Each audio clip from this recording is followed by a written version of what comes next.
Going live back again. There we go. Perfect. We're up and running. It's back to using StreamYard again. Yeah, which is all good. We're all good. There we go. Right. But basically, I've been trying to download this thumbnail for ages and it's just not doing anything, which is a really big hassle for me. It's taken forever and a day to actually get it downloaded.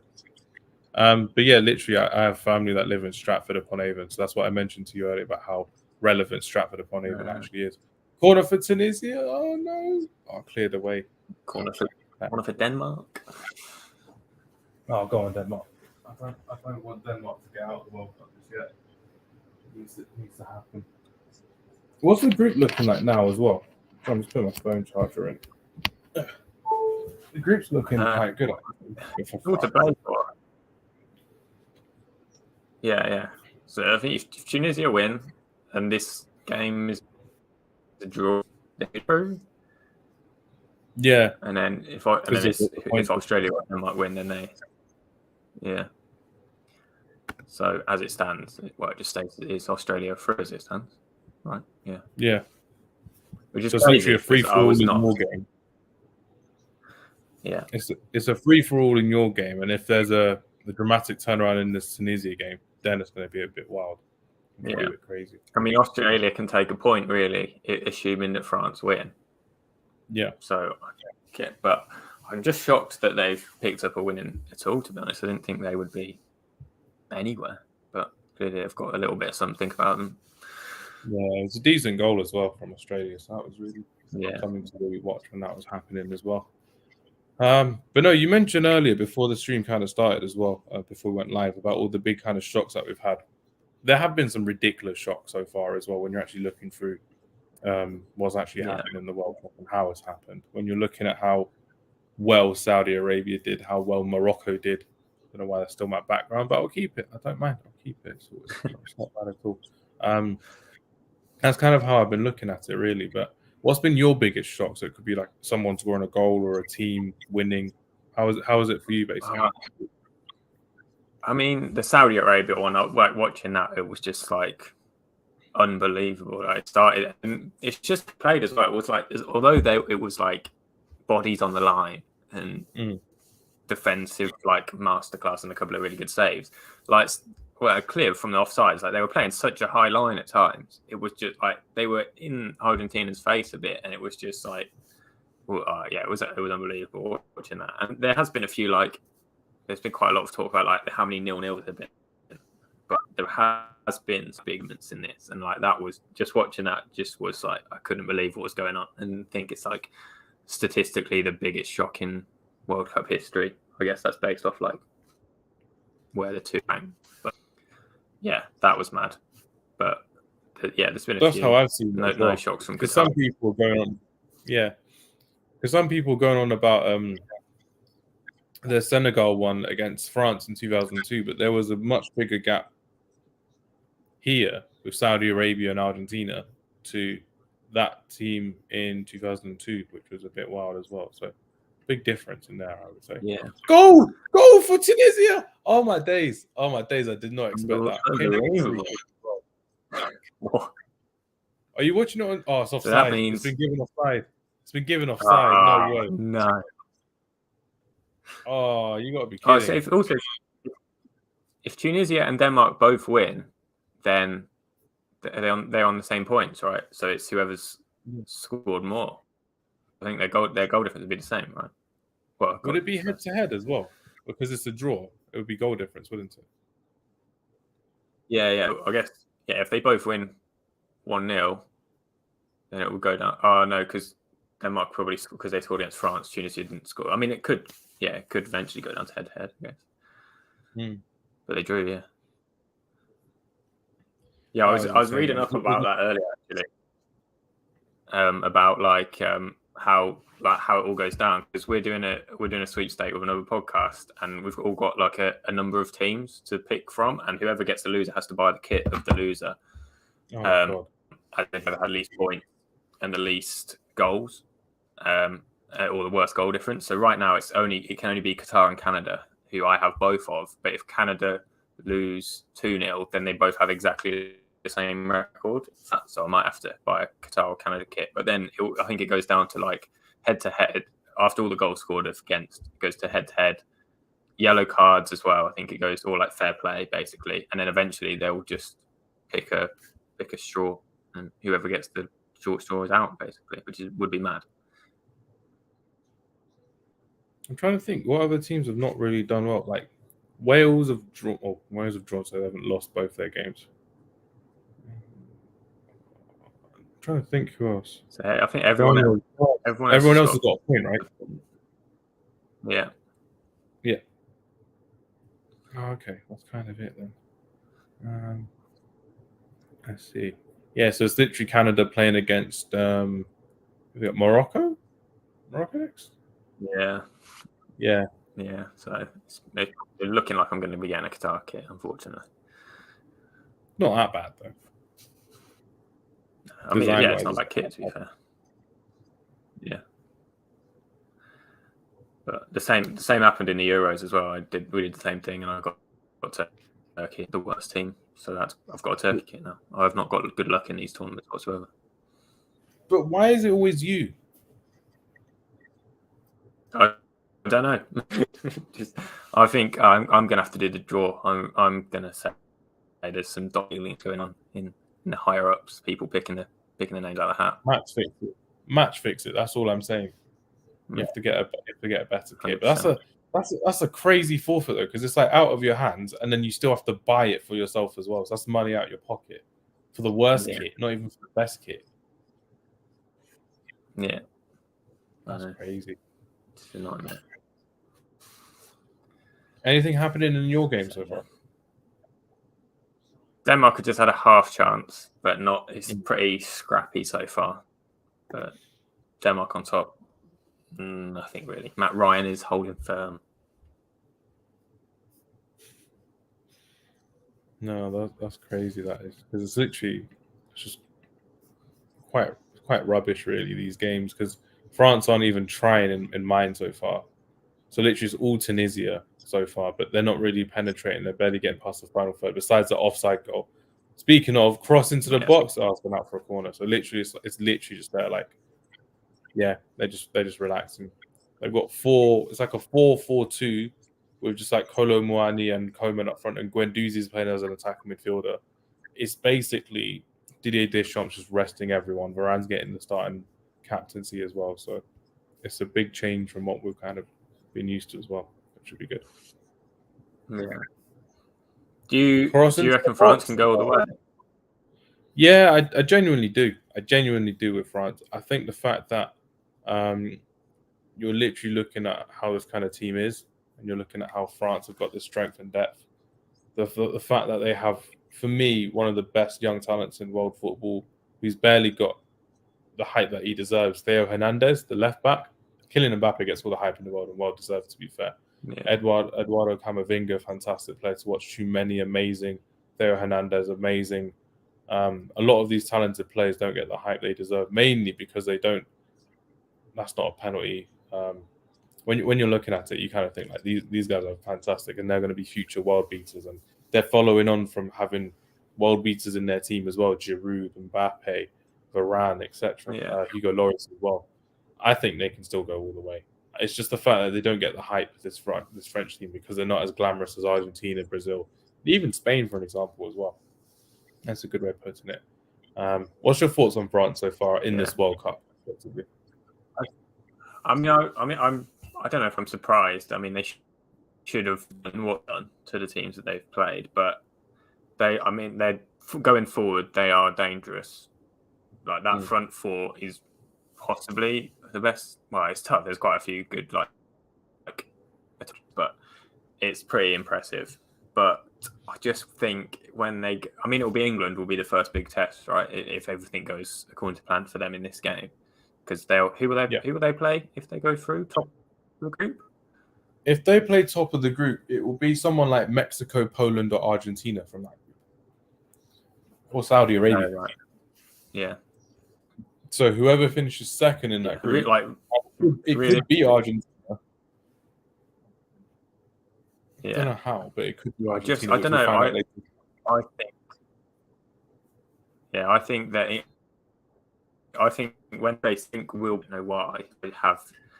I think in midfield, we'll play safe from now on. I think Southgate gets Phillips back into the team, but I don't think he has got the time. I think that's why he's got Henderson in there. I don't think he managed to. I'd be interested to see if he goes to a 5 for the knockouts, but I think we'll have enough to beat France. I don't think they can play all 4 of those attacking players who aren't defensively.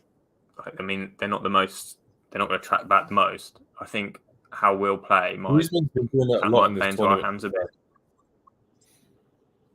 When I've been watching Griezmann, he's been starting a lot deeper than what he's used to, than what I'm used to seeing him, especially in the Euros and the World Cup that we've seen. So that's been a tactical tweak from him, not getting as far up the pitch, but still getting further back as well. So that's quite to be fair, worrying. he's been one of the. They found that improvement already in his game, which has been good from him. Especially because there's no Kante. I think Griezmann's been one of those stand out. Yeah. Corner to France. Header. Oh, it's cleared. That's fine. Tunisia just playing on pure passion right now. Oh, what a nutmeg. Oh, what a foul by Camavinga. Let's have a look at the Greek. What's it looking like now?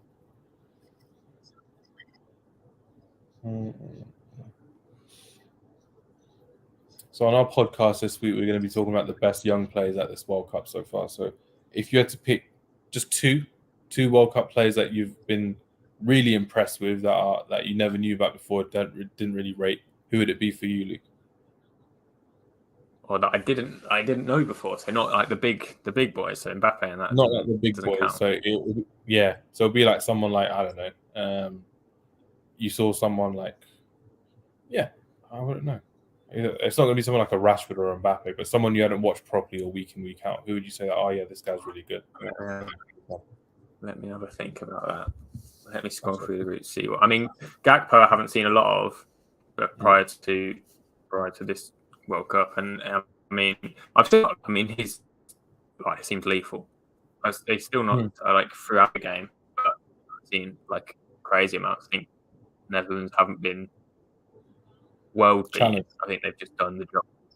Yeah, but he's impressive. He finishes pretty much everything, and without him, they've been in a world of trouble. So he's definitely one to keep an eye on. And I imagine will be one of those. I mean, he's probably already on the course for a Premier League move, but he'll probably be one of the ones that's boosted his price a bit for a January big money move after a tournament, which generally happens. Who do you support? I'm a QPR fan. Oh, okay, that's cool. So are you upset about the whole Michael Beagle thing?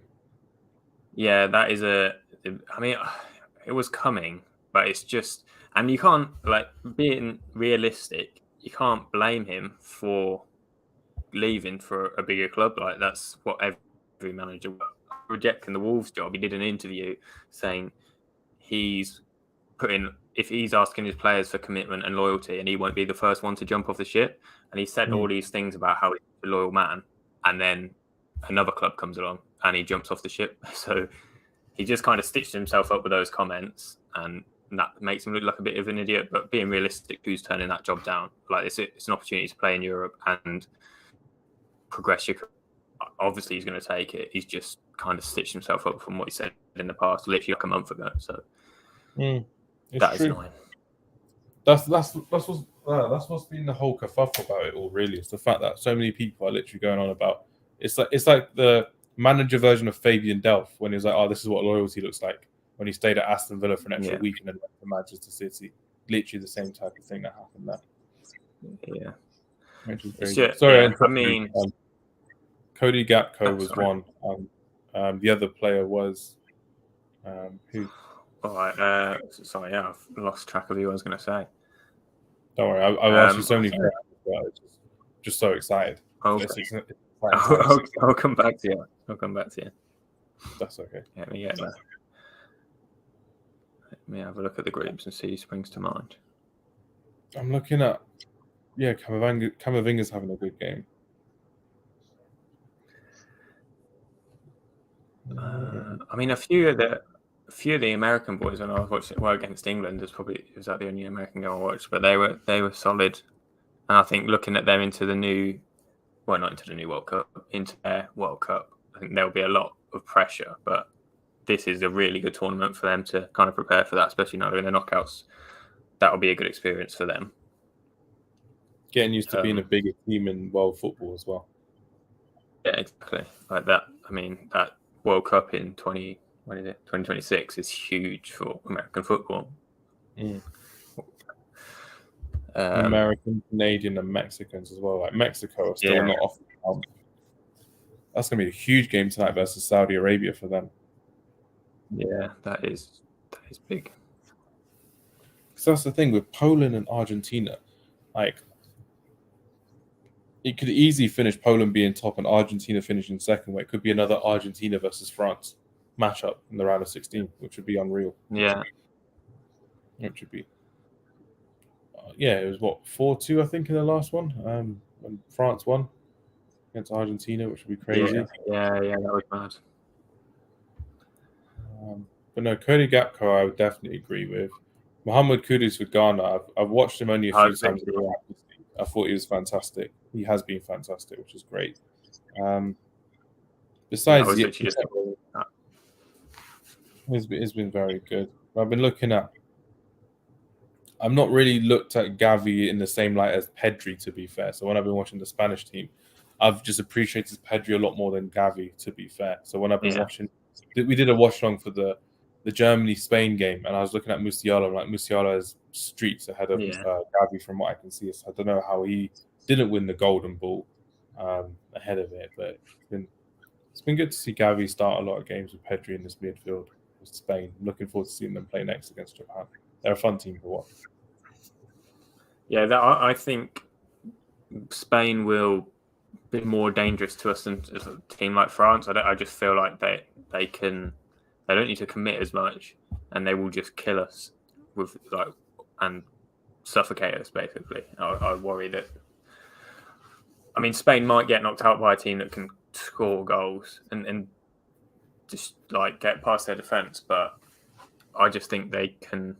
If you can keep it close, if Spain can keep it close, I don't think they'll be as vulnerable, on the counter attack, which generally is how we play against the bigger sides. Well, I mean, we haven't seen this tournament how we'll play against the bigger sides, but looking back to the goals are on the counter attack. So I think, it'll be interesting to see how we set up. But I think Spain. Well, in my prediction, it's Spain in the semis is how we go out. Oh, really? It would be heartbreaking to lose to Spain of all teams. I'd rather, with the whole Belgium situation as well. Belgium, I'm still struggling to see how they could still potentially not qualify from the group with what they've got. As they've been terrible. They've been big disappointment. They've got Croatia coming up as well, so Croatia could easily go through. Morocco could go through as well. That would be something great to see.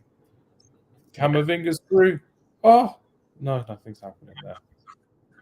I'm rooting for Morocco, but I'm also kind of would like Ilias Chair back as quickly as possible. So, in a way, I want him. Especially he's not even playing, so not really any point in being there. Because we kick off again on Sunday. Well, is it this Sunday? No, next Sunday. Second week of December, was it? Championship. Yeah. I think there's one game this week, isn't it? It's Sunderland Blackburn or something like that, and then everybody else plays next week. Oh, okay. That's not too bad then. Because some of the leagues are literally starting at different times as well. The Premier League. Oh, Tunisia have won a corner. No, they haven't. It's a goal kick. Damn it, it's a goal kick. It's just they're all coming. They're not all starting at the same time, which I thought was very odd. With some players, they'll still be in the knockout stages as well. With England. We're not playing until Sunday, so we've got a 5-day break. But with some people, we're out from the knockout stages from. I think Friday is the last day of the. Is it Friday or Saturday? One of those days is the last day of the group stage games. That's when a lot of people will be going back. Obviously, 2 teams, but group will be going back. So that's when you're kind of thinking some games could have started then, but obviously with the bigger leagues, they're all starting after the World Cup, which is crazy to really see. I think we came the day before the World Cup final, which is pretty mad. But could you imagine all over Australia, but not clinical at all. Who's up front for Denmark today? It might be Braithwaite. Oh, I think it Braithwaite. is. Yeah. They've got Braithwaite, they've got Wind in their side, they've got Cornelius, and I think they've got who's the other one? Dolberg.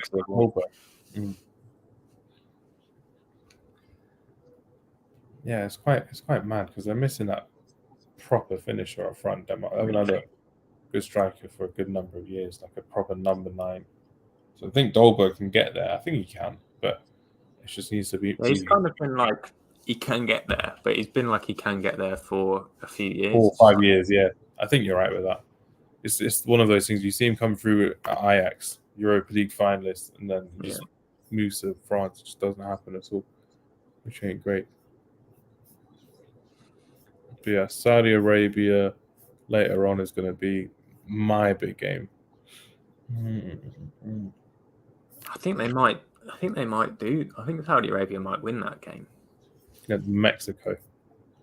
Yeah, I don't rate Mexico from what against Poland. That was one of the worst games of the tournament that I've seen. I think Mexico and Belgium have been my disappointments of the tournament. Yeah. So because Mexico, you always expect something. You expect a bit of fire from them. You expect a shot from them. You don't expect to just see the blatant Ochoa social media posts that you see all the time, which are really, really annoying. Like literally, you'll have like a good game and everyone's like, "Oh, he's amazing! He's amazing!" It's like, nah, he ain't amazing. He's just Mexican, so you need something to speak about when Mexico are coming on. Yeah. So when you're looking at it and when you're actually thinking about it as well, like they've been awful. Like literally, they were so bad against, like you said, against Poland. They were really bad against Argentina. Didn't even all they did was fight, but they didn't fight in the right way. Just literally trying to injure people, which weren't great at all. Yeah. And then Belgium, like I said, my other disappointment so far as well. The whole internal unrest. Like it's the World Cup, but internal unrest because De Bruyne is calling players old, which made no sense to me. And I'm like, De Bruyne's been one of the best players in English football for the last 2-3 years, at a minimum. And I predicted him to have a really big World Cup because a lot of people, unfortunately, a lot of this younger generation, Luke, I think you'll agree with me when I say this, they're comparing De Bruyne to Zidane. But I'm like, he's got nowhere near the same impact as Zinedine Zidane on a football pitch compared to what De Bruyne does. So when you're looking at Kevin De Bruyne and you're looking at his impact on this Belgian side, it's minimal. Honestly, it's quite bad to see how it is. I don't look forward to watching Belgium anymore, even without Lukaku. Eden Hazard's just off it as well. There's no like Onana's been their best player from what I've seen, and he's not even been great from what I've watched from the 2 games for Belgium. Yeah. It feels like they're like stuck, and they're just like they've had this golden generation, and they don't want to like realize that they need to like take a new lane in that. Like they're going in the same direction, but everyone else is going past that now. Yeah. Now you're looking at people like who's in their team last time? Fellaini, Vincent Kompany. You're looking at Dries Mertens, and some of these players are still coming off the bench. Some of these players aren't even playing in top level football anymore. Vertonghen, all the Weirell, and you're just like, have they not got any other centre backs they can play there? And the quality is just not there at all. I think I saw something a while ago as well, but it's just like the chances of them having such a good group of players at the same time with the population that comes out of Belgium is so small. So I think they're so like this was their chance for Belgium as a footballing nation to do something big. And if you look at the players coming through, there is bright sparks as well, like coming through. But compared to what you need to compete on the world stage, they're never going to be that close potentially ever again.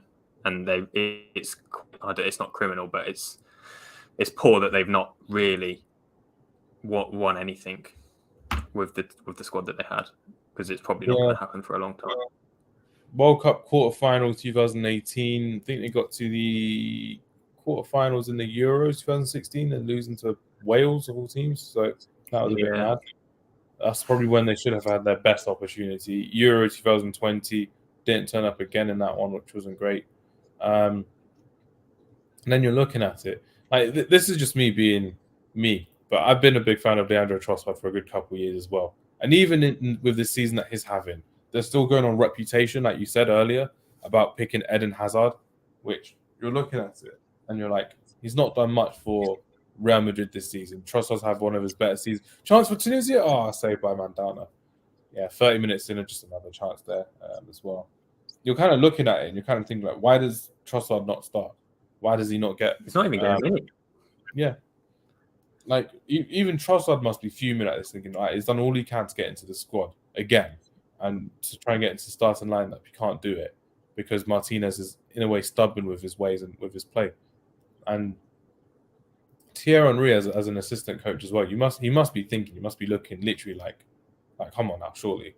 Got to change up, got to be fresh in this kind of side and with the setup as well. But it's not. It's quite bland and it's quite boring to watch, which is unlike Belgium. Belgium are normally exciting to watch. At least they'll have some fun in them to watch, but it's not the case. The thing is, though, and I guess like they're through, so like while they're winning, it's fine. But this is going to kill them in the future because I mean, I don't know if Martinez is under pressure. It's like it feels like Southgate draws the game and England, the whole of England's on his back. I don't know if in Belgium it's like the same kind of. I don't know if they back him or not, but it feels like if he was this situation in England, it would be like he's got to go far or get out, basically. Yeah, I kind of get that. It's just, I wouldn't know as well about with Martinez's situation, but you'd expect, and this is just me, you would expect he would want to kind of develop on what is kind of built already. So we'll have to kind of see how he kind of does in that kind of way. Just wonder like if he knows he's going to be there for the next few tournaments, like you'd want to bed in more of that. Like you'd want to start seeing a clear path through to the first team, younger players, or at least like you said, some of the old players that are getting on the pitch or even starting, like Vertonghen and Alderweireld, it's like it's criminal. It really is. Like they were old in 2018, and they had their best tournaments there as well. So it's the fact that they literally had their best tournament in 2018, and then they haven't found replacements for them now. So they're just continuing using them year in, year out. And I think I've had this conversation as well. I think they're false chance for corner. Literally, their false positionings in the FIFA ranking is very misleading as well. Like being number 1 or being number 2, being number 3, which they have been for a good number of years, like on and off. You're looking at it thinking like, how? Like, honestly, Thorgan Hazard, you're looking at Dries Mertens, you're looking at Eden Hazard. They've not won anything as an international team. They've not won a Euros. They've not won a World Cup, and they still remain as a top 5, top 2 team. Nations League, they haven't even won that either. So you're looking at it thinking there's so much they could have done, but they haven't. And other teams have won the Nations League and the Euros as well, which is the case. Like even Denmark finishing higher than them in the last Euros was a big thing in itself. Spain finishing higher than them, big thing in itself as well. Tunisia are really challenging this French side. I feel like France just don't even care because they're qualified. So if they do concede a goal, they'll probably just bring on their star players and then just try and win the game, make it 3 wins from 3. Yeah, Denmark are like all over Australia at like 11 men in their half, but they're still not really creating anything of note. So pretty standard stuff from Denmark. As it stands, Australia through, so they're pretty happy with that. So if it stays like this now, 0-0-0-0-0-0, oh, 0-0-0-0. Oh my days! No, cleared again. It was a quick free kick, crossed into the box, and I just cleared away. But it's a good move from Tunisia.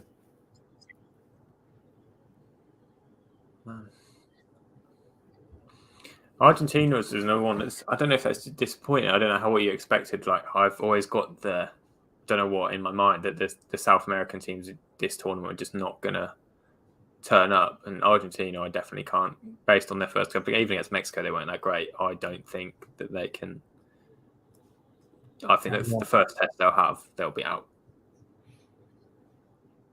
I just personally, from what I saw from Lisandro Martinez, and me being a Manchester United fan, I just saw a lot more from him in defence that you expect from an Argentina defender than Christian Romero and Nicolas Otamendi. So I would like to see him start against Robert Lewandowski tonight for Poland. So that's what I'm expecting in their defence, because their attack is very lopsided. You got Di Maria, you got Messi, and you got Lautaro Martinez, and it's looking like Martinez from the first 2 games has been on paper. It'll show Di Maria left, Messi right, and Martinez in the middle. But on the pitch, it's Martinez left, Messi in the middle, and Di Maria right. So you got a lopside of, oh, good save. Good save. Was that Wabi Kazri? Yeah, Kazri. Oh, it's a half volley on the edge of the box. Cleared up by Varane, 1 bounce, and then Kazri just banged it with his left foot, but Mandanda saved it. Yeah, that happened. But realistically speaking, I think if you started Julian Alvarez, Martinez, and Messi, I think it'd be a lot more balanced attack. As well. Yeah, that's a massive game. So what do Argentina need? Do Argentina need to have to win? Pretty much. Yeah, because basically, basically, Poland are on 4 points. Poland are on 4 points. So if they draw, Argentina have to make sure that Mexico don't win by 2 goals or more, or Saudi Arabia don't win. Because if Saudi Arabia beat Mexico and it's a draw or a loss for Argentina, Argentina are out. So Argentina have to beat Poland. And that's mad. That'll take them to 6 points. Poland, they're on 4 points, so they literally just need a win or a draw to stay in this tournament. Because if they stay on 5 points, they should be okay unless Saudi Arabia win. So they have to hope Saudi Arabia don't win.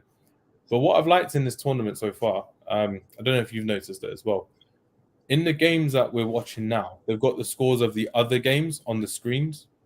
So you're actually looking at it and it's saying like 0-0 Denmark and Australia on my screen from what I'm looking at now in the stadiums. So the players know what to do and they can react accordingly as well. Yeah, that's what I'm kind of like thinking in this game. Like Australia are just pretty much sat on the edge of their own box, or pretty much just giving Denmark the ball, comfortable to let them have it. But if Tunisia go 1 up, then that's when you're interested to see how quickly Australia change, because they'll have to then go and get a result. Yeah, it's going to have to be. I bet the team can't actually just sit back at all. I wouldn't want to sit back, because this France team, they know they're through, they've qualified, which is fine, and they know they've got the firepower to come on and just end the game, because they're not really trying, from what I can see, to attack. They're just happy just keeping the ball within midfield and within the defense. Tunisia are going all guns blazing from my screen, which is insane.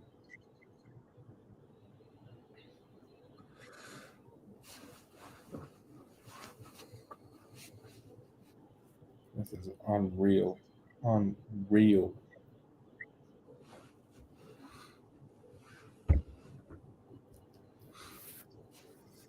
As you're looking at this France line, Tchouameni, Varane, Konate, and they've still got talent on the bench. Coman still playing. He's playing good football as well, which ain't great at all. Tunisia, but literally they're just playing it in the middle of the pitch. They're happy where they are, France, so it's all good for them as well. But what are your thoughts on England? Go on. Sorry, what was your thoughts on England yesterday against Wales? Do you think that would be a good setup for the Senegal game on Sunday, or do you reckon it should go back to the original plan of Bellingham, Rice, and Mount? What do you think? I'm interested to see what he does. I don't think we will go back to Bellingham, Rice, and Mount, because I just don't think Bellingham, with the amount of defensive responsibility that he needs, especially against better sides. Well, I mean, Wales were terrible, but I just don't think we one, you can trust him there, or two, it works for him. Like, we want him to be picking the ball up further up the pitch and have a free roll. I think the wingers are the one that's going to be a struggle. I think he'll probably stick with the midfield three from yesterday. But obviously, like, you don't really want to drop Saka from the squad completely, that seems harsh. So do you go Saka, Rashford, Kane up front, and then you've got no Sterling and Foden? That's where I'm interested to see what he does. And Walker as well.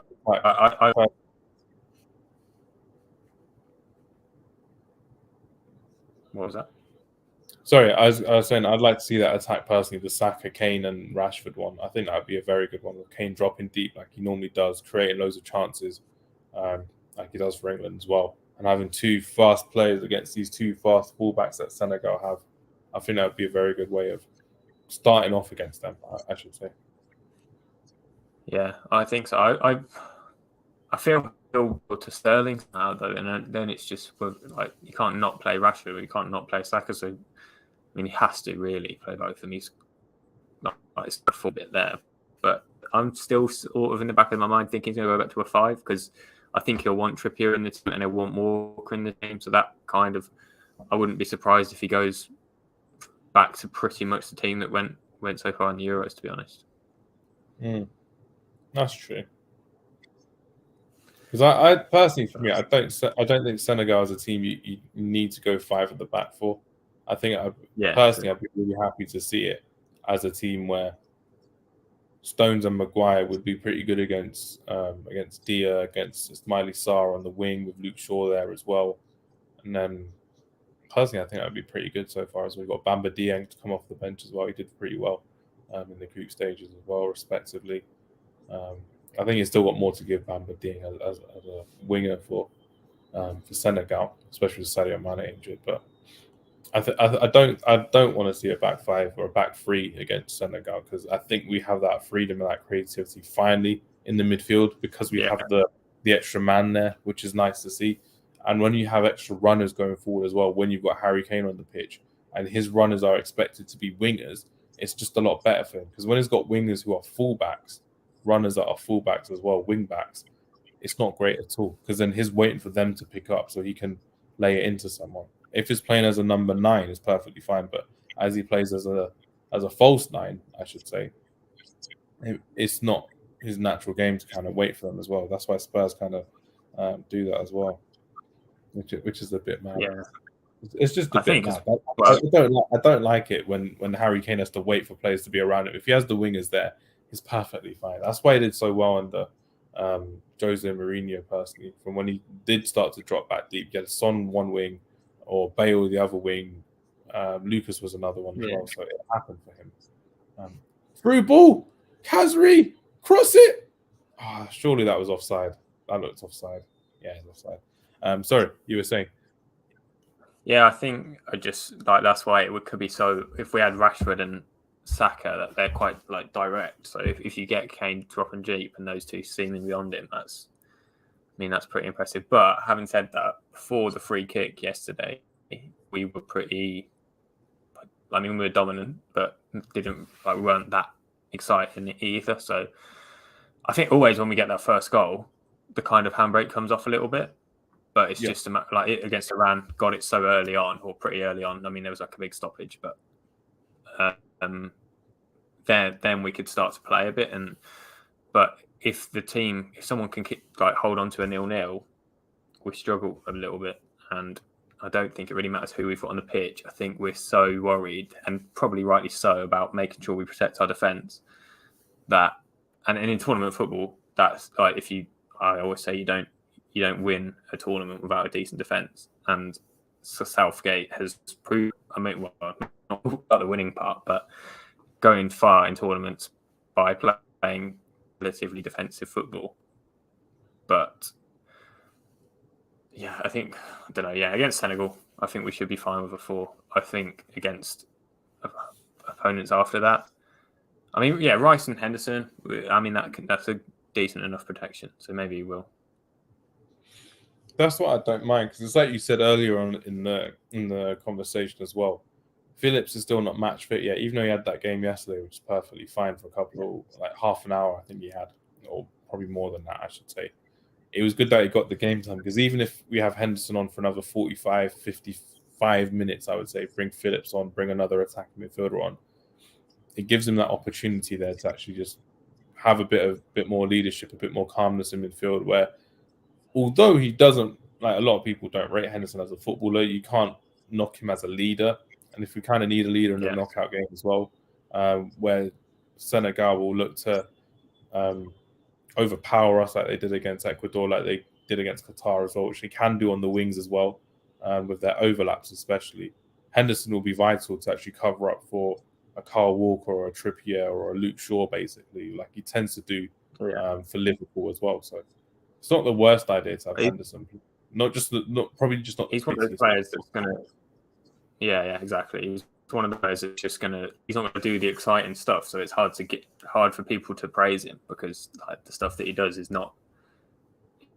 Yeah, it's not. But he will cover you, and generally he's going to put in a 7 out of 10 performance for the role that he has to do. He's not going to be launching 50-yard passes in behind the defence, but he's going to make every 5-yard pass he needs to make, and he's going to be covering the runs that he needs to cover. Exactly. And it'll do the dirty work, which is what we kind of need in knockout games as well. Because like you said, if it frees up Bellingham, and if you want a midfielder to be free in this midfield free, it would be Jude Bellingham. So again, him going free, him being able to dribble properly as well, having that creativity that we need from him as well, it would be worth it. It would be a small price to pay, which would be pretty nice, pretty neat at the same time. Excuse me. Yeah, it's coming up to half time in that game, 0-0. Nothing to really report back on, just a few half chances for France and for Tunisia. There was an offside goal. I'm surprised nothing's happened in your game, in the Denmark game. It's very. I don't know. Australia seem like they're convinced that France are going to hold Tunisia. That's how it seems like they're playing. But too early to it's all see Denmark, but not just. I know. I need to see more from Denmark in the second half. I'd hope there'd be a goal or there'd be chances coming up, but yeah, it's more or less half time. I mean, Denmark have got to for everything, I think.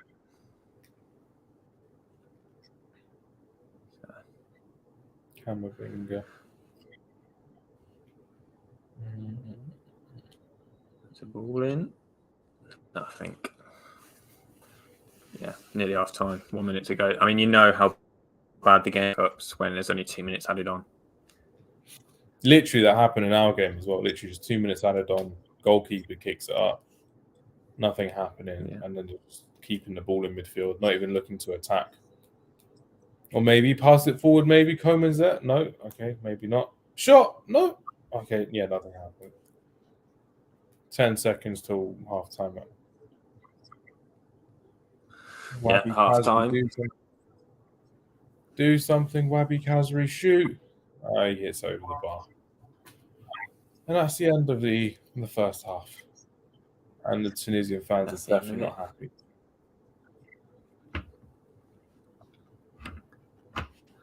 Yeah. So, how's it? I mean, we haven't picked the most exciting game so far. It's okay. It's what happens. These World Cup games, like I said as well, it's always 0-0 in the first half. It's just the second half where the entertainment continues, which is crazy. That's what I've done. So, so as it stands, as it was. Denmark or Tunisia goal, and it's all on its head.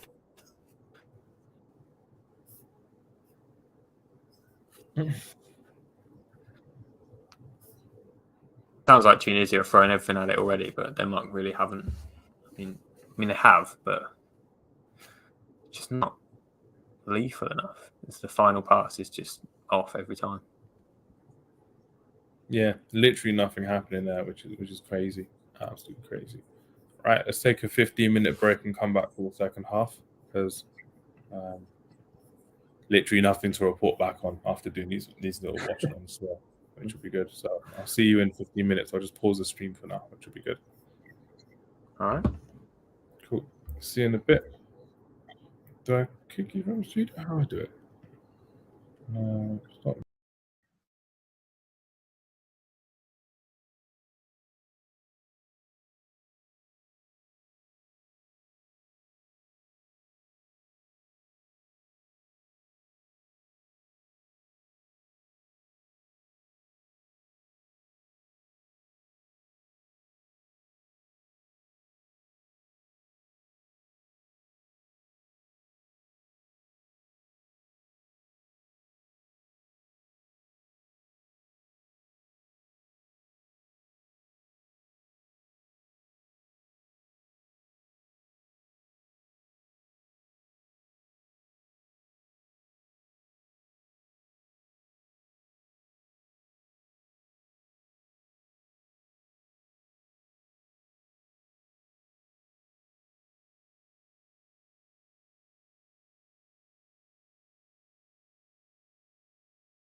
All right, we're back again. I've been fasting all day, so I'm just warming up my food. And what this stream needs is a bit of entertainment and enjoyment. So I need some food as well. So I'm just warming that up in the microwave because literally 0-0. If these games don't finish 0-0, I'll be so annoyed.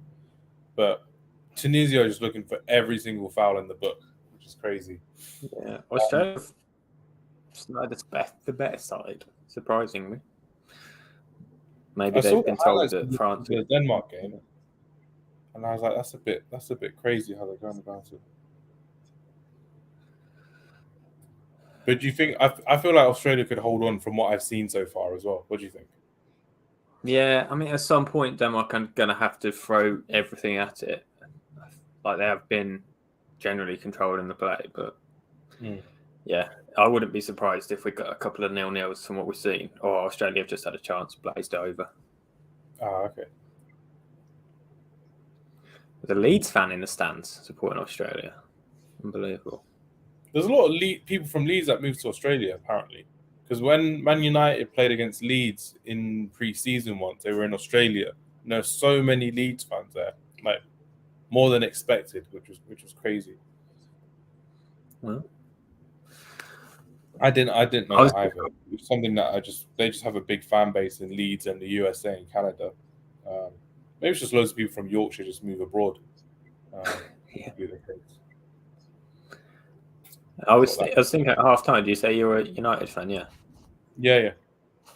What are you in support of Ronaldo through this tournament just out of previous love, or is he? No. I'm in support of Bruno Fernandes. Right. Bruno Fernandes is the way I'm marketing it to people. So, I was really happy with Bruno Fernandes the other day. I thought he was very, very good. That was definitely his goal. I'm in support of Diogo Dalot, Lisandro Martinez, whoever's playing for Man United. I'm in support. And to be fair, the Man United players have had very good tournaments so far. From what I've seen, I should say. Varane's playing very good today, I would say.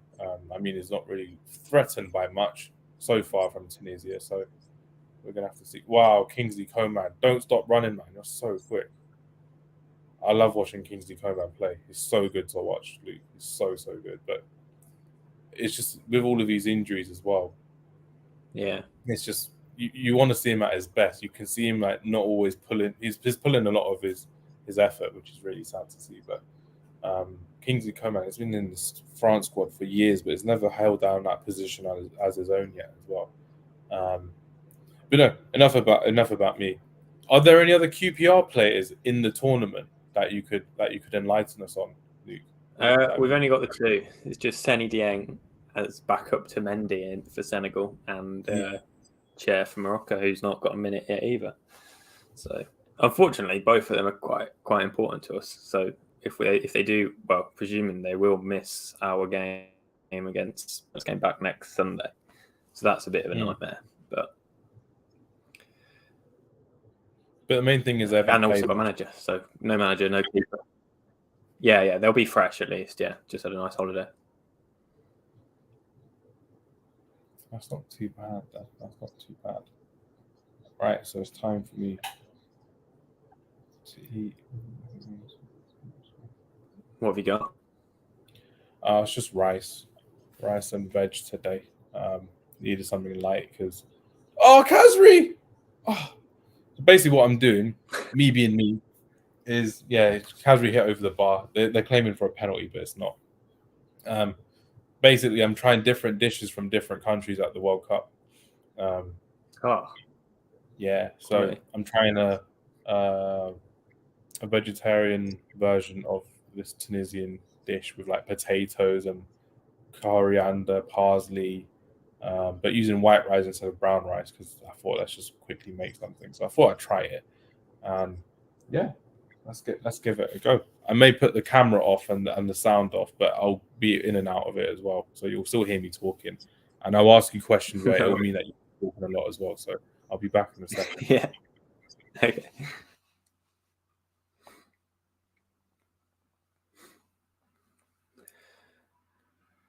This is when we're going to get a Denmark goal, it would seem.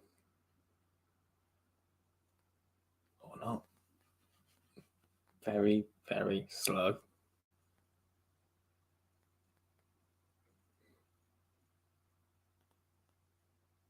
Or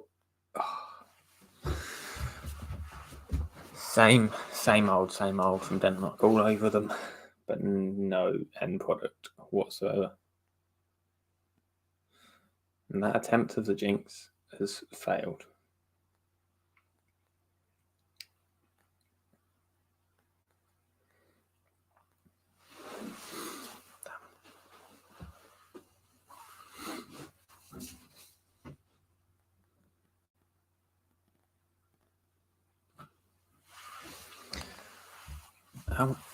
If these are on track for a 0-0, how many has that been? That's unbelievable.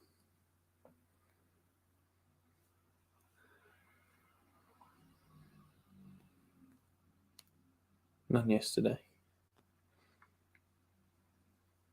We're due some 0-0s. We haven't had any since Friday. It's like a half a week without any 0-0s.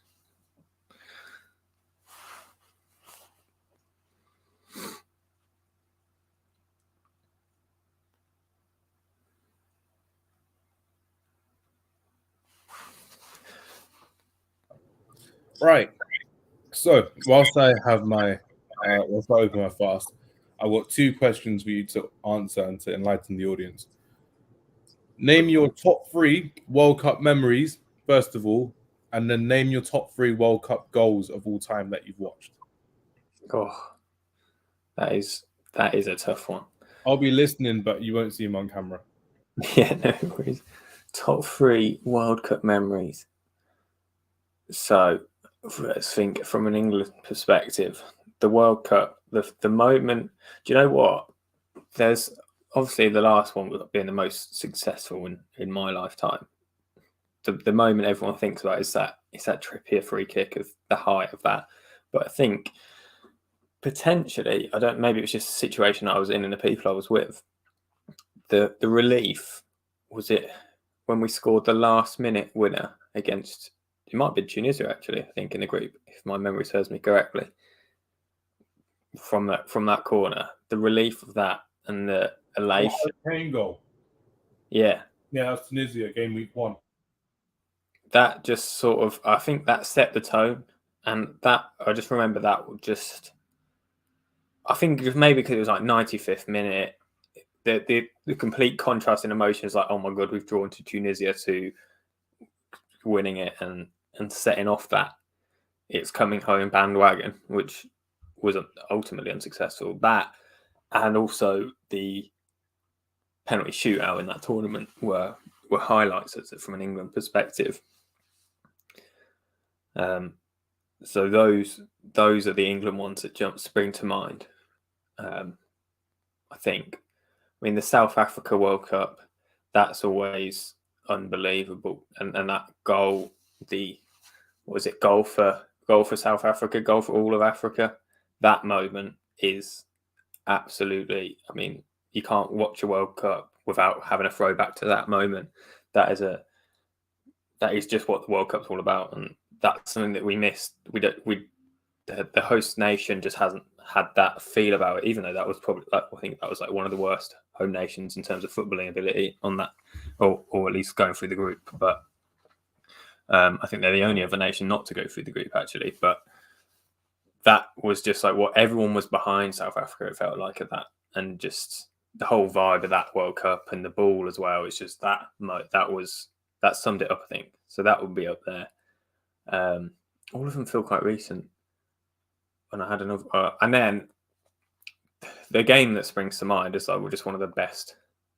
It's all the group stage. I think the group stage is when things like it's where there can be surprises in the group, and it's less. I mean, I was watching some throwbacks on I think it's FIFA's YouTube channel, putting like full length games of. I watched Brazil France in the quarterfinals en route to the Zidane headbutt. So that, and looking at those teams like back in the day, before I can like really remember watching those teams, like when there's like Zidane and Henry and Ronaldinho and Ronaldo, and those teams, just they're not. I'm sorry to interrupt you. Tunisia have just scored. They've scored an amazing goal. Wabi Kazri has dribbled through their defense and just slid it past Mandanda, and it's 1-0 to Tunisia. That changed Your memories everything. were great. Your memories were great. I agree with a lot of them, but I had to interrupt you because Tunisia have scored against That France. is unbelievable. Carry on. I'm very interested to see how Australia react to that now, because right there, since the whole of this game, every time if you can watch the goal. The highlights coming on now. The replay's coming on now. Oh yeah, can I get there? Oh yeah, just switch over. What am I doing? Oh yeah, here he comes. Warwick Hasbury. But Australia have just sat back this whole game, and now they're going to have to change drastically. Or is that a foul? Is that a foul in the build-up? Is the VAR check done? Right? I hope so. I think they're checking it now. Oh, that is unreal. Dancing through. I'm just waiting for that to be checked. That's heartbreaking if that gets chalked off.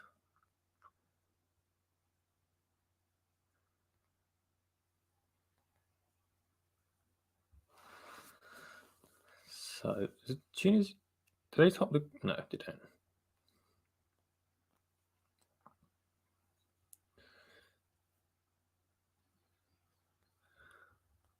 Oh, and he's been subbed off. That's a good effort. Goal and get off. Done.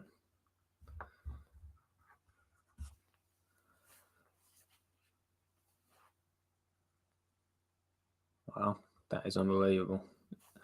So now all eyes back to Australia. Can they do something? Or Denmark, who've been trying to do something the whole... Or this might actually help Denmark in attempting to score a goal, rather than having 11 men to beat. But Australia are going to have to change drastically because they have been sat 11 men in their own half. And now I think it's not bad that they subbed off Hasbury straight away. I know, yeah. I don't know if did he get a trod on the ankle in the process? He did. But I'm like, the momentum is still there with Denmark. Oh, damn. All right, next two questions whilst I finish off. Me opening my fast. Name 3 players that made you go wow at a World Cup finals, and why? Oh, right. The first one that springs to mind, and this just might have been, I don't know if this was probably the first World Cup that I was properly watching. And what was the score? Was it 5-1? It was the Netherlands-Spain game, which was just mad, and Van Persie did unbelievable things, but just Iron Robin. Oh my God, Australia have scored. Australia are back to the top of the group. That's unbelievable. For flip's sake, man, not Australia. Denmark, why are you turning up in this World Cup? Denmark are going home bottom of the group as it stands. This is that is unreal. I cannot see Denmark scoring 2 goals. So Tunisia's joy lasted all of about 3 minutes. How is that? It's just literally Australia's attack starts. All of their men are in their own half, like on their own edge of their own box. Counter attack. There's no men back for Denmark. He skinned him, to be fair. I don't even know who scored, but he's absolutely torn. Is it Christensen apart? Or Mark, like the left back actually is. It's a great goal. But not for Denmark. That is unbelievable. I've predicted Denmark to win this tournament, and they've probably gone out at the bottom of the group stage. This is a nightmare.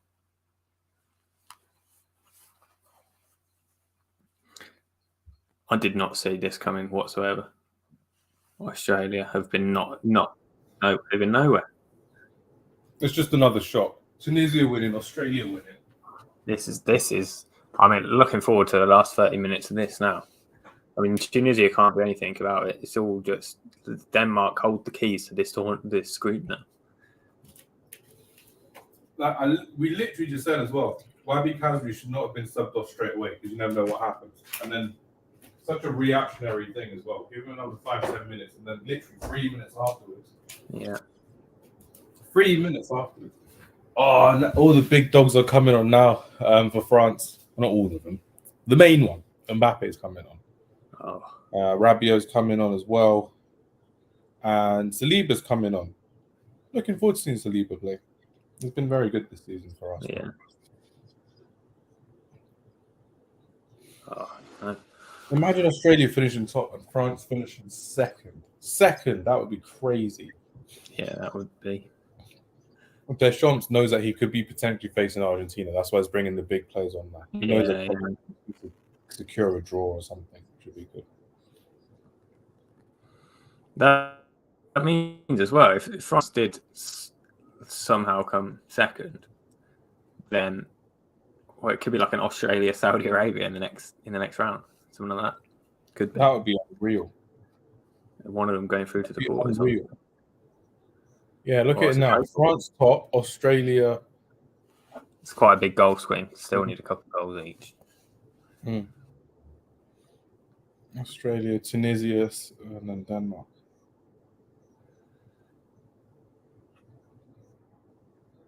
What the men to bring on to make this game any more open?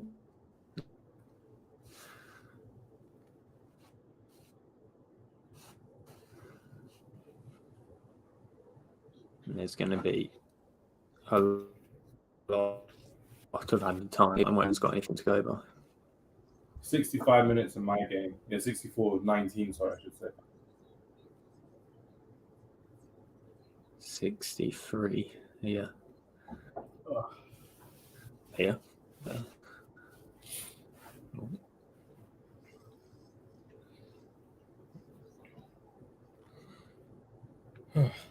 Well, it's all started to kick off now, then, at least.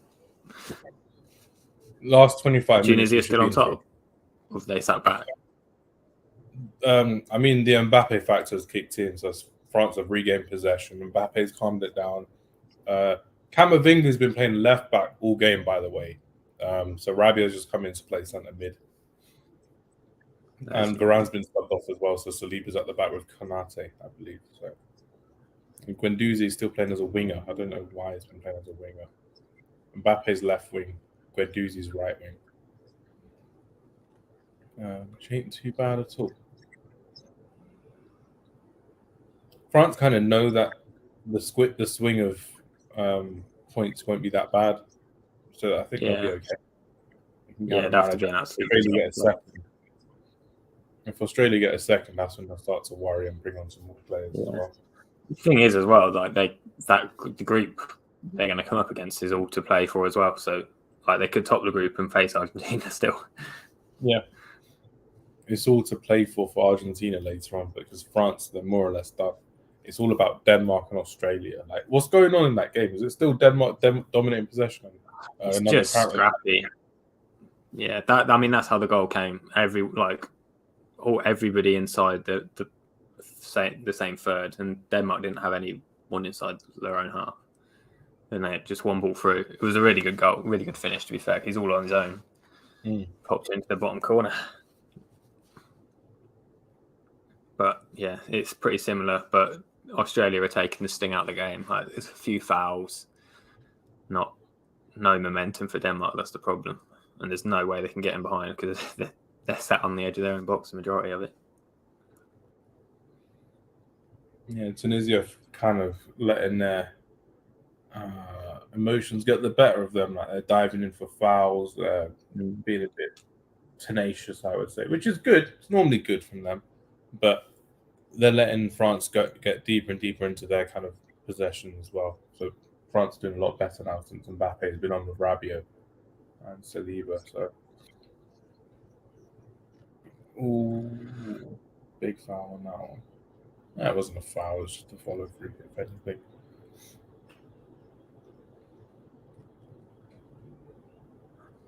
– 25 minutes to save you a World Cup.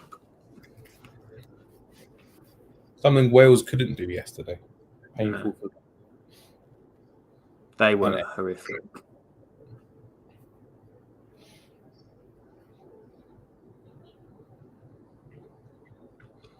Wales is another one. It's like kind of similar to Belgium. So I can't see them being anywhere near the level as they have been for quite a long time. Like, it's the fact that Wales are just getting into these tournaments is the big thing for them. Like, they all say the same thing. Oh, through second, no. Oh, good defending, Konate, well played. It was looking scrappy at the back. It could have been a very big chance for 2-0 there. It was a really good through ball. Saliba couldn't get it. Tchouameni made a deflection.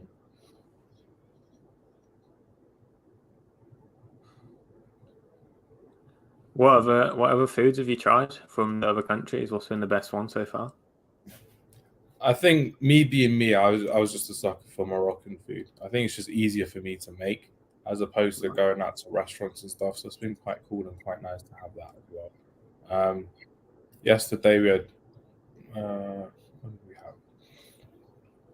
We had American fried chicken, but in a Canadian way. So we were like, let's have it this way with like buffalo sauce and ranch sauce and just mixed it, which is quite nice and quite good. What else did we do? Tried jollof rice. So not had jollof rice before, like homemade. So that was quite nice as well. Not as good as my cooking's good. Like I back my cooking, but it's just when you're trying different foods. I did this a lot in lockdown. I just tried making different cuisines every day. So it's just like you're looking at different recipes. You're looking at buying different ingredients. Looking at using different spices. A lot of the foods have been pretty good so far, so I've been quite happy with it. A lot of Arab dishes have gone down well in the household. So we had like a Qatari national dish with like lamb and rice and vegetables, which was pretty good as well. We had paella, vegetarian paella, which is quite good, if you can call it that. Portuguese food, I think it was just like a type of like fish that we had. Sea bass, I think it was. Oh, Tunisia, are you through? They dilly-dally so much, man. It's insane. Absolutely insane. Tchouameni's just fantastic to watch. It's a foul. I'll play Tchouameni. But yeah, that's kind of been it so far. So I wonder what we'll be doing next. We'll see what we've got. I need to see what we can do next. I'm not sure what we can do next. I need to try some Brazilian food if I can make it. Denmark are chucking on a couple of players now. Skov and Cornelius coming on, so they're taking off Skov Olsen, who I mean, he hasn't really done anything in this game, and also that left back, like Mahler or whatever his name is, he's generally quite exciting on the left. So it looks like they're going. Well. Joachim Mahler. Yeah. So it's just quality to watch. It's Route 1 now. Big changes for Denmark. It's do or die for them, literally. So they have to get the right decisions now, which will be good. But yeah, speaking of Brazil, like I've just mentioned, Brazil, that's a team we haven't spoken about much so far as well. You mentioned World Cup memories as well. So what were your earliest kind of World Cup memories regarding Brazil? Well, to be fair, I thought Denmark had a penalty then, but it's offside. Oh, okay. Yeah, so I was watching, like, I don't really remember like the proper Brazil, if that makes sense. But I was watching, like I said, was it 2006 quarterfinal, which was Brazil France, and France won. One with Zidane. I played everyone. So that like looking back and then like highlights and like that is Brazil. Like that is when you think of Brazil, that's what you think of. And like those teams you just don't get teams built like that anymore. So like that is when I'm looking at Brazil, that's what you need. Roberto Carlos and those. And I look at the Brazil now, and it's just still. I mean, it is incredible, and their strength and depth is absolutely insane. Like they can field 2 11s, which would go far in this tournament. But something in me just tells me that they won't, and I think they may go far, but I don't see. I don't know if it's. I think the fullbacks are a problem, especially with how many like teams like France with the wingers they've got. England, like Rashford, Saka, could do damage to someone like Danilo or whoever they choose playing at left back at the moment. I think Eder Militao actually played right back the other day. So I think that's their weakness, which I just think that a lot of the other good teams that are going to compete are really strong in wide areas, and that will be their undoing.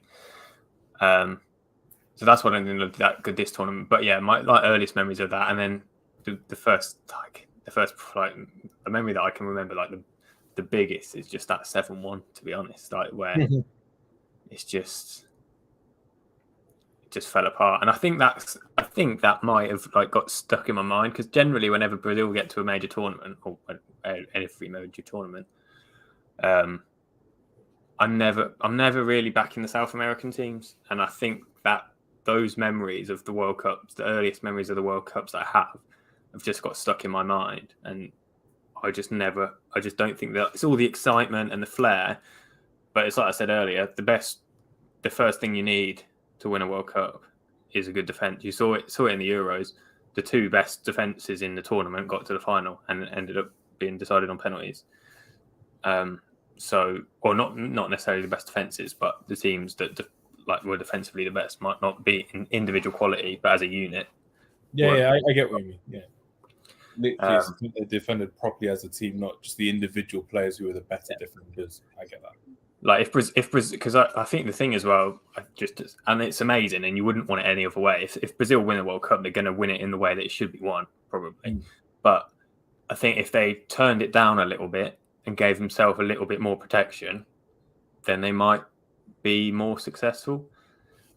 Having said that, it's literally how you've got like Eder Militao at right back, like you said earlier as well. He was a lot better than Danilo, who was at right back in the other game, and Danilo's a proper right back. Militao plays centre back, and we've got Dani Alves as their backup right back. So it goes to show that when they're playing a bit more attractive attacking football, like you said, if that's the way they're going to do it, they're going to do it that way. And that's why a lot of players, a lot of teams, and a lot of fans have a big respect for Brazil for winning it, because that's the way that they kind of go, and that's how they look to win the World Cup at the same time.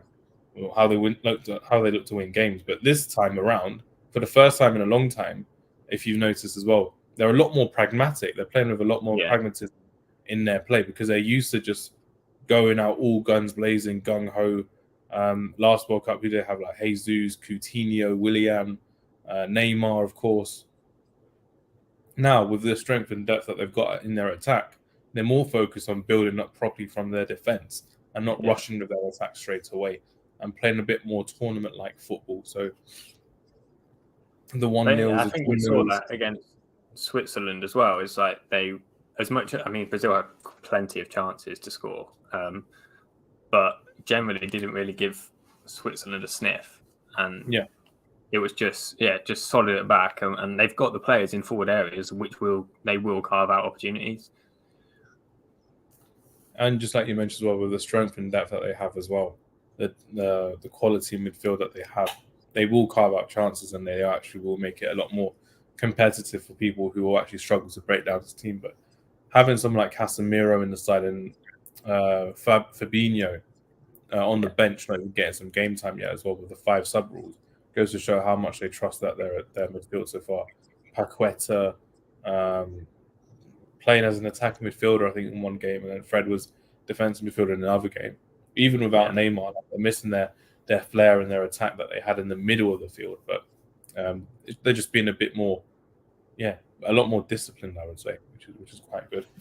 Yeah, I think that's like their bench is probably the best in the tournament. Like the fact that they can play, I don't know, like I can't remember who they had on at the start of the Switzerland game, but like you've got Vinicius Junior and Jesus didn't start. I can't even remember who started for them against. It was Richarlison, Vinicius, and Rafinha, and then they brought on Anthony, Gabriel, and Rodrigo. Which is mad. So you've got those 3. You can bring on all of them, and then your best player is still not even in the team. So, and then in midfield as well, like you said, Fabinho. You got Guimaraes on the bench as well. Like he was very good when he came on. Yeah.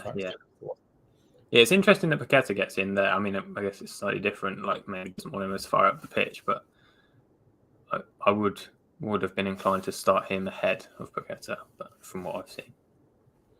Yeah, I think it's just because Paqueta's more attack-minded than Guimaraes, from what I've seen as well, because they used to play together at Lyon as well. So Paqueta's always the attack midfielder, Guimaraes the centre midfielder, but Guimaraes has still got that attack in him as well. He can break the lines. He is very good at through balls and passing forward as well, which is good, which is what Paqueta does. But maybe it's just that Casemiro is seen as that guy that can also do the kind of same thing as what Guimaraes does. That's why we're happy with just one and then more attack midfielder. Speaking of attack, Griezmann's on, Dembele's on, Mbappe's on. So literally their first choice attack is more or less on, minus Giroud and obviously minus Benzema as well. So looking forward to seeing how this France team do within the last, I'd say, 12 minutes before added time added on. So Mbappe's getting fouled left, right, and centre. Still running through. Griezmann's through. Oh, Dembele, Griezmann. Just big touch. Big touch. Denmark are struggling. I mean, they're just not great. Like Australia have just had probably their best spell in the game, and it's only lasted like 3 minutes of just keeping the ball. I honestly would never have expected Australia to have gone through the group. No. I still think that there could be a change in the side, which is crazy. Yeah, it's just effective.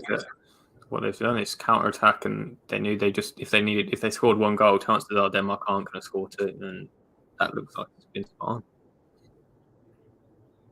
Yeah, it was what they did in the Tunisia game as well. They just got the one goal and sat back because they're just looking at making sure they did the proper tournament football type thing of just sitting back and making sure of it as well.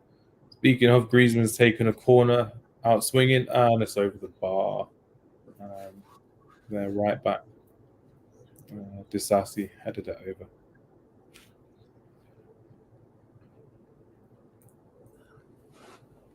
Launching balls into the box, but the balls are terrible. This is I don't think the decision to just hook on big men was the right idea, because Australia are already sat back and happy to clear the ball out of their own box over and over again.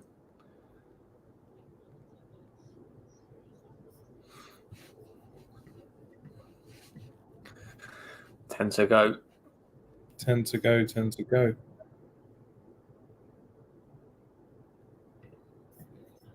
We're expecting drama in these last 10 minutes. Cross into the box, being headed away. So has it been a very quiet game for Christian Eriksen then, and for Hjulberg in midfield? They've just had. They've had control of it, but they just can't get that final part. They haven't had really a clear cut. There's been a couple of half chances, shots from a tight angle, but they can't get that final pass. And pretty much two banks of four for Australia, and they're backwards and sideways pretty much. It's just not. They just need that bit. I don't know if Damsgaard on. I don't think I've seen Damsgaard get on, but they just haven't had that cutting edge, that someone to create a bit of a spark. It's just very It's not very intense. Something bizarre just happened in our game. Basically, the ball was getting knocked out for a corner. It deflected off a defender, and then the goalkeeper just let it run out of play for a corner, right? And then he was like claiming, no, it's our ball, but it clearly came off his defender. And then it went for a corner, and Dembele just had a shot, like from the edge of the box, and the keeper saved it. So you're looking at it thinking, this keeper just, I don't know if he just wants to waste more time, or I don't know what it is, but it was a really good shot from Dembele, and then the keeper saved it. But it all came from the keeper just letting the ball go out of play, kind of like as a FIFA thing, basically. So we're really, really worrying to kind of see that as well.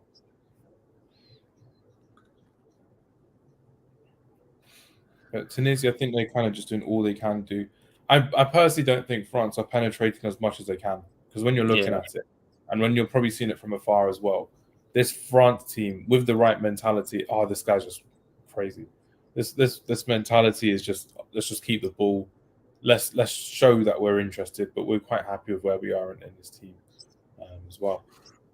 Yeah, I mean, Australia's right now, it's a 5 and then a 4 and then a 1. So it is backs to the wall. That the Denmark have just had their first shot in what seems like about 10 minutes, and it's straight into a wall of yellow. So.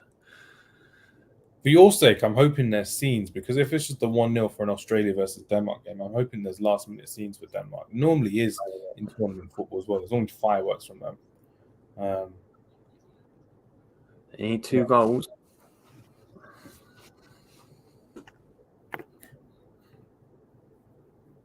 these Tunisians, I don't get what they're doing. They're time wasting over unnecessary things that don't need to be time wasted.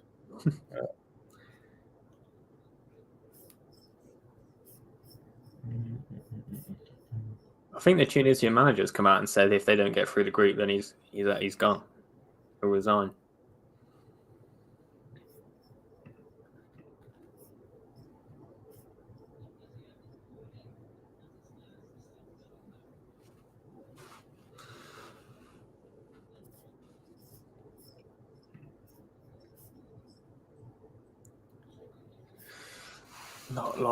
Not long. Yeah, it just looks like Eriksen's coming home early for Manchester United, so that's not a bad sight. But I'd rather he be there, and obviously you'd rather he be there for the next round as well. Because my prediction is well out the window. It's a gamble that has definitely not paid off.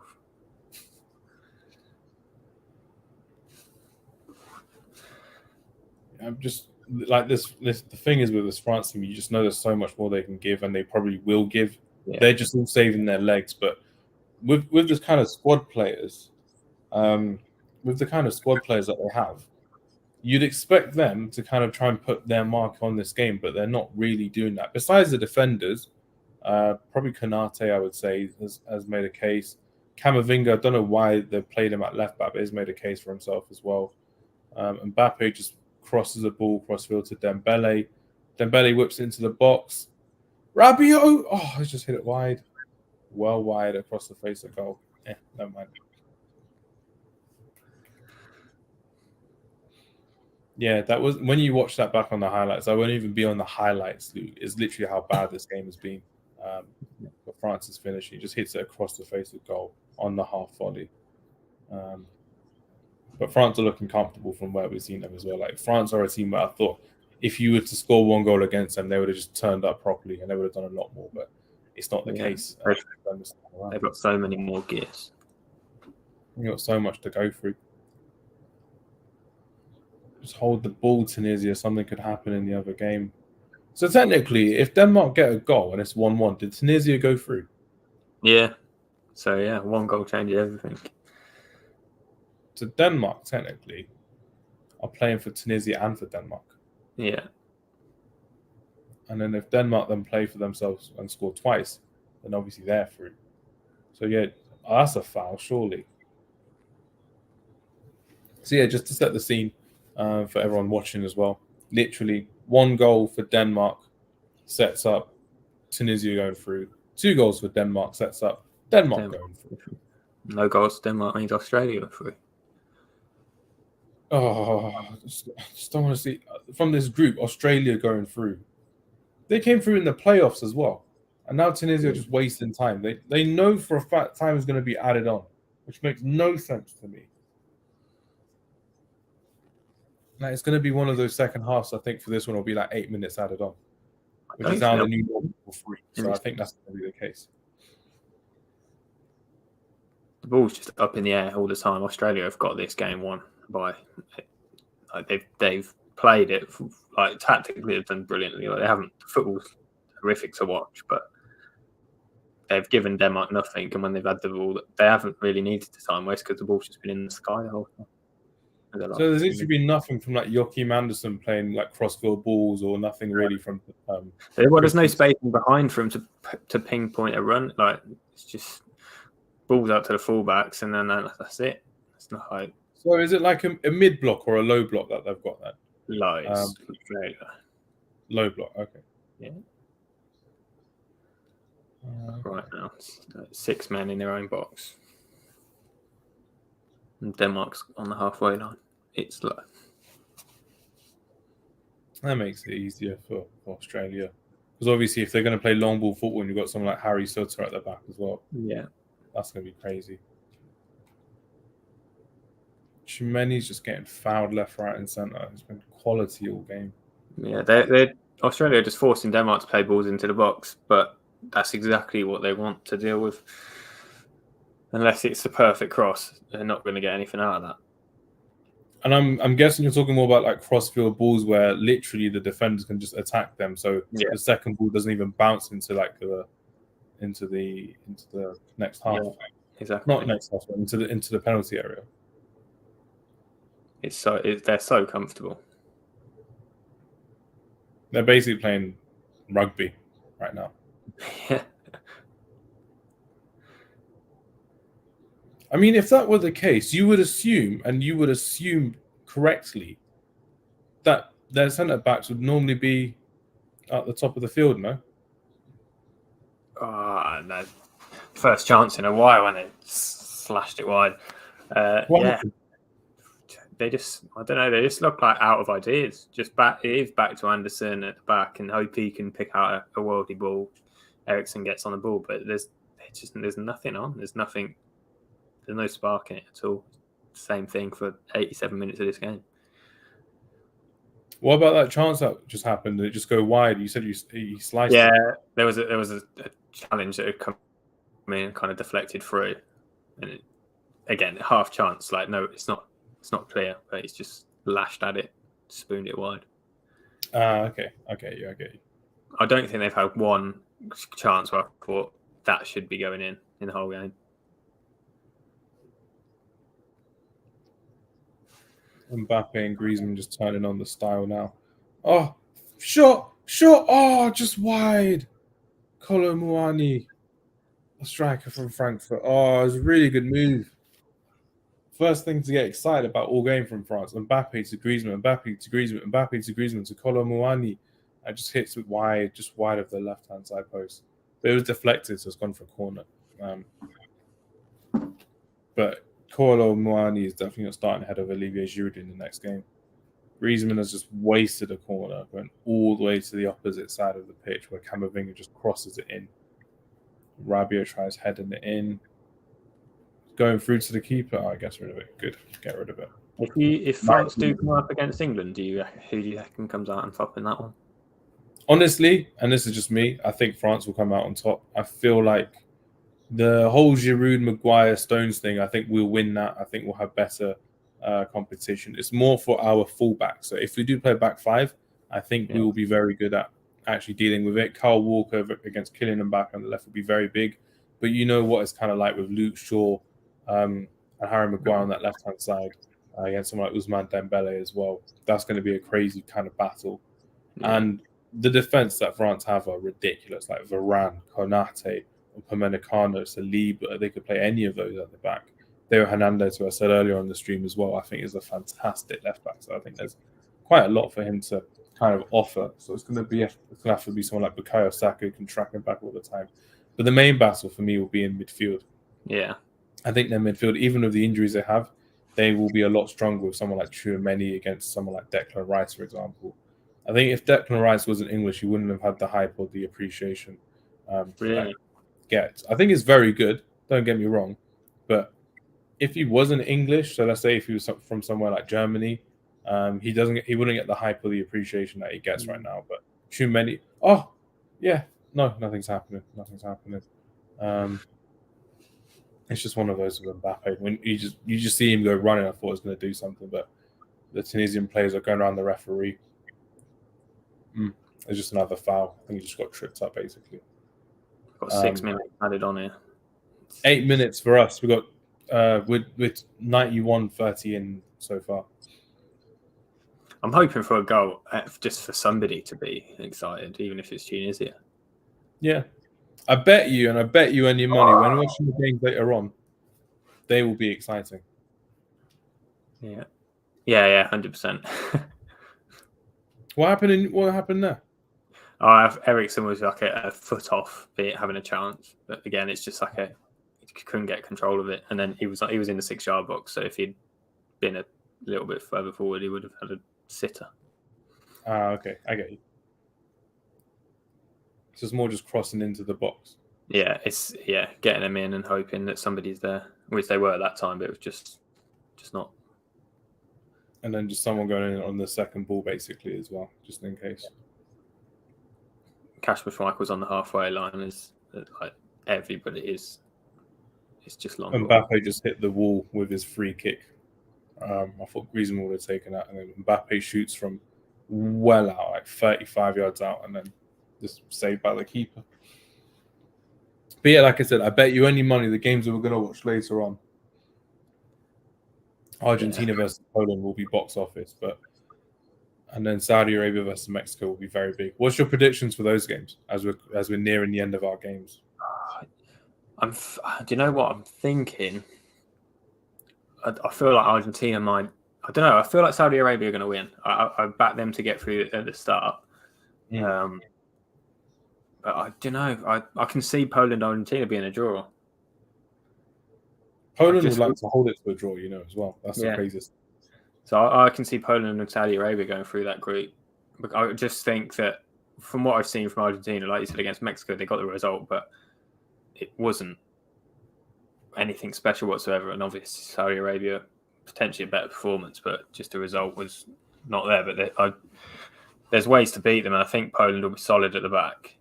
And I think one chance for Poland, and you back Lewandowski to score it. So I can see that being like a 1-1, and Saudi Arabia taking the points against Mexico. Now Argentina and Messi go home, I think. I mean, Camavinga just got studded on his shin, which was crazy. So that just happened.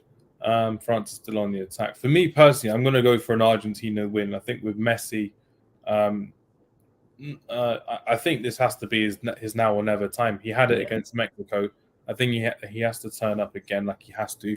The rest of the attack hasn't turned up at all for Lionel Messi, nor have the midfield, which has been quite embarrassing from Argentina's point of view. Unfortunately, is the case. But obviously, their defense have to be on it. So if there are rumors on the Twitter sphere, as you may have seen, that Lisandro Martinez won't be starting for Argentina today, and they are going to be going for other people as well. So that's going to be quite worrying to see if Lisandro Martinez, one of the centre backs who kept a clean sheet, literally is just crazy to see if they are going to play. I think it's going to be a draw between Mexico and Saudi Arabia. I think Mexico will just be happy just to literally survive against the Saudi Arabia side. Never thought I'd say that before the World Cup started, but these are things that happen in the World Cup. This Mexico side has been abysmal. It's been disappointing to say the least.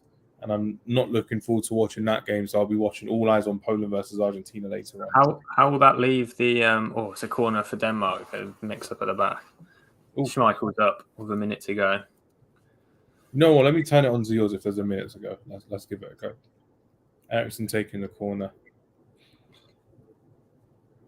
I think it'll be Argentina will be top, and then Saudi Arabia will get through as well. Oh, really? They go above Poland? Yeah, so it'll be 6-6. Ericsson with a long corner to the back. That's literally the best chance of the game for Denmark. Cornelius.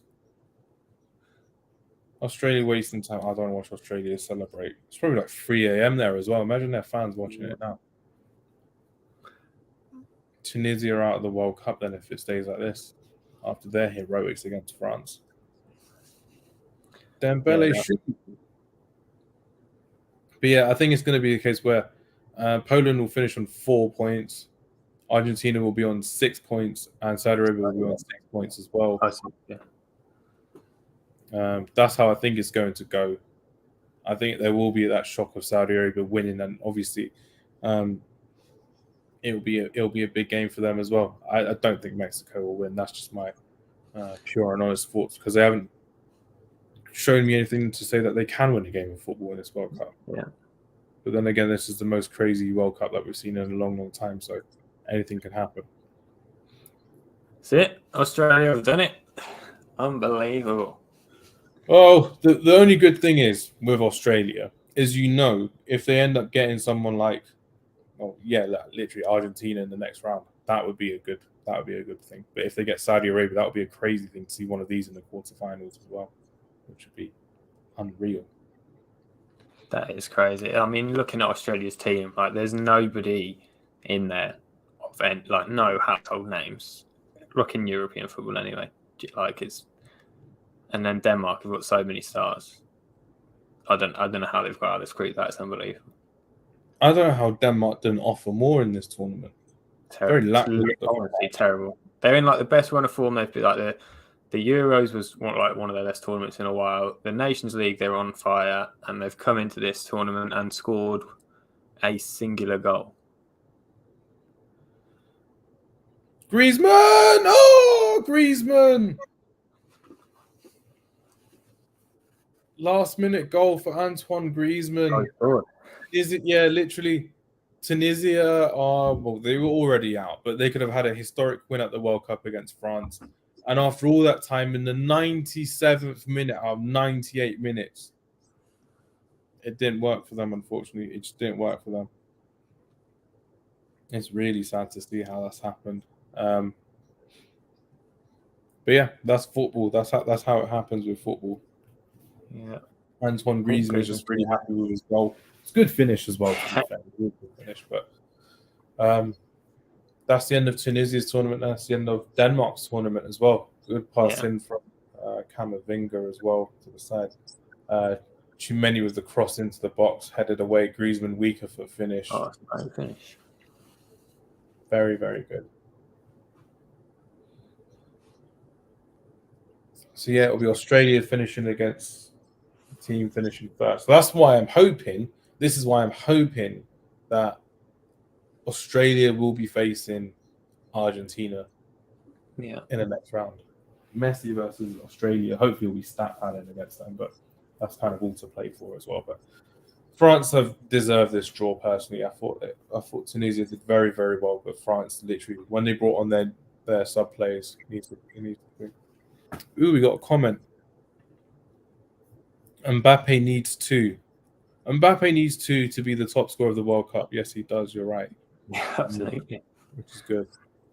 But yeah, I think, are they still checking? They can't be checking. Surely that's the end of the game. Which is crazy. Nice. Good comment there. They are checking.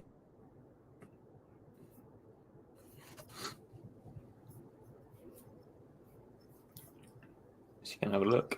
Oh, you're gonna look at the screen. This is gonna be good.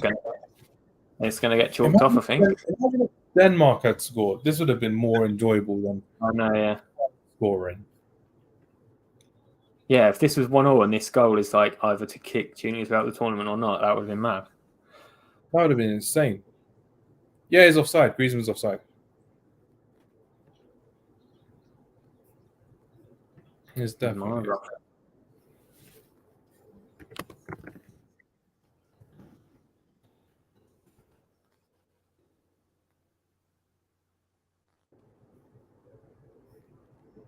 What are they checking it for offside? Right, must be. In which case, what are they? Or unless it's that push on the defender there, but he's still offside anyway.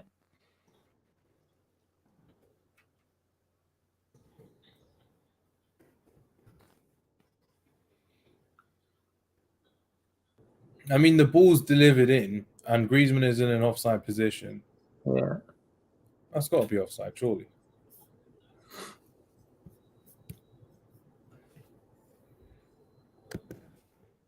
No goal. The famous victory is still on the cards.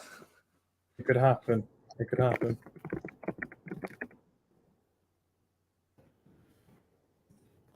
I mean, it means something to them, which is the best thing. Yeah. Now they finally realize what it was. They were literally just like, oh, yeah, it needed to be done. It needed to be done, which is good. No goal for Griezmann. There you go. Tunisia can go home happy. Denmark are the big losers from this group. Only team that's not going home happy by the looks of it. Without a win, like you said, without a win, without a draw. No, they got a draw. With only a single goal, which is embarrassing for Denmark. That is. But they had to list of my most disappointing teams: Denmark, Mexico, and Belgium. Yeah, 100%. Is that it?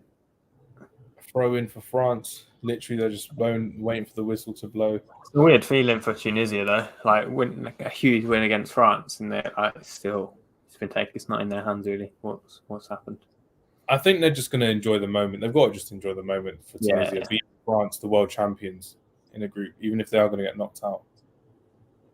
Tunisia, French-speaking country as well, of course. So that's going to be a big thing for them. Yes, just boot it all the way down the field. Proper rugby kick that was as well. Crazy. There they go. Well done, Tunisia. Heartbreak for them, but they did as much as they could in this game, and they did. They got the 3 points. They got the win. But something for them to go home to with a lot of pride and a lot of joy with what they've done. Absolutely. I can't wait for what happens in the next group games now as well, which would be crazy. Absolutely crazy.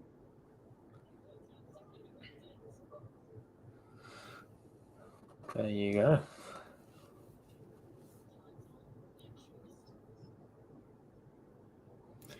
My prediction has gone terribly. That's it over.